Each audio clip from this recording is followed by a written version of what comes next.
வணக்கம் ஃப்ரெண்ட்ஸ். இன்றைக்கி நம்ம வீட்டில் உள்ள வேஸ்ட்டான அகர்பத்தி பாக்ஸஸ் வந்து ரீயூஸ் பண்ண போகிறோம். வாங்க வீடியோக்குள்ளே போகலாம். வீடியோக்குள்ளே போகிறதுக்கு முன்னாடி இன்னும் நம்ம சேனலை சப்ஸ்கிரைப் பண்ணலாம், சப்ஸ்கிரைப் பண்ணி வச்சுக்கோங்க. மறக்காமல் பக்கத்தில் உள்ள பெல் பட்டனை கிளிக் பண்ணிவிட்டு அதில் ஆல்னு சொல்லி நோட்டிஃபிகேஷன் வரும், அதையும் கிளிக் பண்ணி வச்சுட்டிங்கன்னா நான் அப்லோட் பண்ணுற வீடியோஸோட நோட்டிஃபிகேஷன் எல்லாமே உங்களுக்கு ஃபோனுக்கு வந்துடும். ஸோ ஃபஸ்ட்டு பார்த்தீங்கன்னா ஒரு அகர்பத்தி பாக்ஸ் எடுத்துகிட்டு நம்ம ஓப்பன் பண்ணியிருப்போம் இல்லையா, அந்த இடத்த கட் பண்ணிவிட்டு எனக்கு வந்து லென்த் கொஞ்சம் அதிகமாக இருந்த மாதிரி இருந்துச்சு. அதனால் ஒரு 6 to 7 சென்டிமீட்டர் போல் நான் வந்து கட் பண்ணியிருக்கேன் அந்த பாக்ஸை. 2 பாக்ஸையுமே ஒரே அளவாக பார்த்து நம்ம நறுக்கி வச்சுக்கணும். நம்ம நறுக்கும்போது கொஞ்சம் கரெக்டாக பார்த்து நறுக்கிக்கோங்க.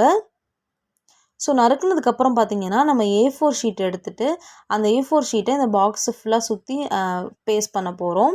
நான் வந்து இந்த மாதிரி வச்சு சுற்றி பார்த்தேன். அதுக்கு ஒரு ஷீட் ஃபுல்லாகவே தேவைப்பட்டுச்சு.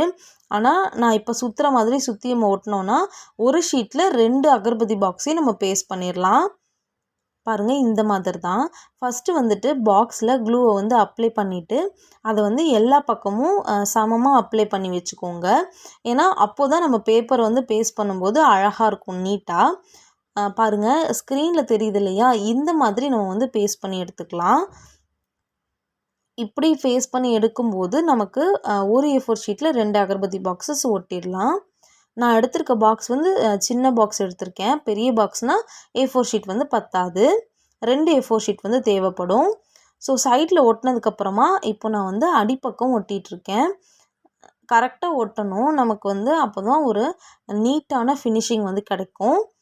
அதனால அந்த கார்னர்ஸை மட்டும் கட் பண்ணி விட்டுட்டு அதை ஃபஸ்ட்டு ஒட்டினதுக்கப்புறமா இந்த பக்கம் கம் தடவி ஒட்டிகிட்ருக்கேன். இப்போது மேல் பக்கம் ஓப்பனாக இருந்துச்சு இல்லையா, அந்த பக்கத்தை நம்ம ஒட்ட போகிறோம். அதையுமே பார்த்திங்கன்னா நமக்கு மடிஞ்சு வருது இல்லையா, அந்த இடத்த மட்டும் கட் பண்ணி விட்டுறணும். கட் பண்ணி விட்டுட்டு அதை நம்ம உள்ளே வச்சு பேஸ்ட் பண்ணோன்னா நீட்டாக இருக்கும், நம்ம பேஸ்ட் பண்ணியிருக்கதே தெரியாது.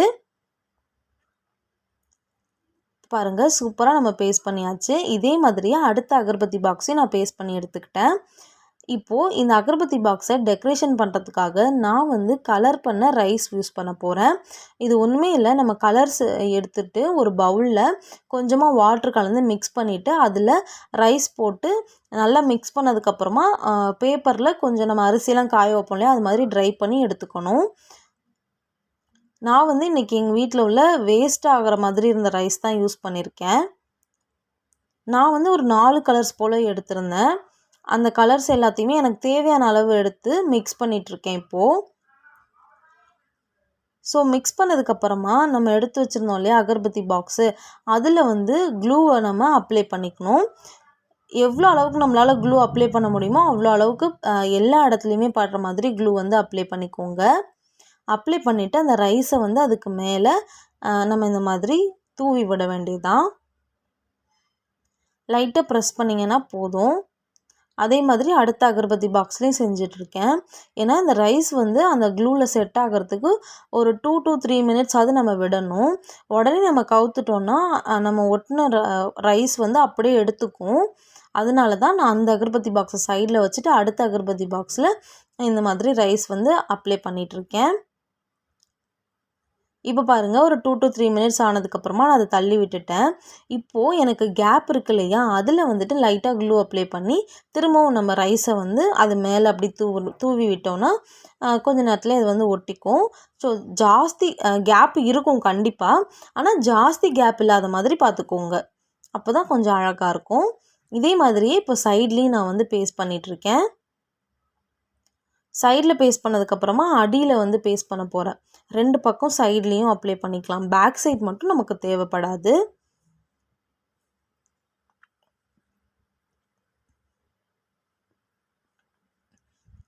உங்களுக்கு இன்னும் கலர் அதிகமாக வேணும்னாலும் நீங்கள் ஆட் பண்ணிக்கலாம், இல்லை சிங்கிள் கலரில் செய்கிறதுனாலும் சிங்கிள் கலர்லேயும் செஞ்சுக்கலாம். நான் அதை ஃபுல்லாக ஒட்டினதுக்கப்புறமா எங்கெங்கெல்லாம் எனக்கு கேப் தெரியுதோ அங்கெல்லாம் லைட்டாக க்ளூ அப்ளை பண்ணிவிட்டு ரைஸை வந்து ஸ்ப்ரெட் பண்ணி விட்டேன். இப்போது 2 அகர்பத்தி பாக்ஸுமே நல்லா காஞ்சி வந்தாச்சு. அதுக்கு பேக் சைடில் 2 பக்கமும் இந்த அளவுக்கு டபுள் சைட் செல்லோ டேப்பை வந்து நம்ம ஒட்டிக்கலாம். இப்போது நம்ம செஞ்சு வச்சுருந்த அகர்பத்தி பாக்ஸை நம்ம வாலில் ஸ்டிக் பண்ண போகிறோம். இப்போ உங்களுக்கு தெரிஞ்சிருக்கும்னு நினைக்கிறேன். இதை வந்து நம்ம ஒரு ஃப்ளவர் வாஷாக தான் யூஸ் பண்ண போகிறோம். நான் வந்து கொஞ்சம் கம்மியான ஃப்ளவர்ஸ் வந்து யூஸ் பண்ணியிருக்கேன். அதனால உங்களுக்கு ஃப்ளவர் வாஷ் வந்து அந்த அளவுக்கு இதாக தெரியல. நீங்கள் நிறைய ஃப்ளவர்ஸ் வச்சுருந்தீங்கன்னா ரொம்பவே அழகாக இருந்திருக்கும். உங்களுக்கு நம்ம வீடியோஸ்லாம் பிடிச்சிருந்துச்சுன்னா மறக்காமல் நம்ம சேனலை சப்ஸ்கிரைப் பண்ணிடுங்க ஃப்ரெண்ட்ஸ். லைக் பண்ணுங்கள், ஷேர் பண்ணுங்கள். இந்த ஃப்ளவர் வாஷ் பிடிச்சிருந்துச்சுன்னா உங்கள் ஃப்ரெண்ட்ஸுக்கும் ஷேர் பண்ணி விடுங்க இந்த வீடியோவை. தேங்க்ஸ் ஃபார் வாட்சிங்.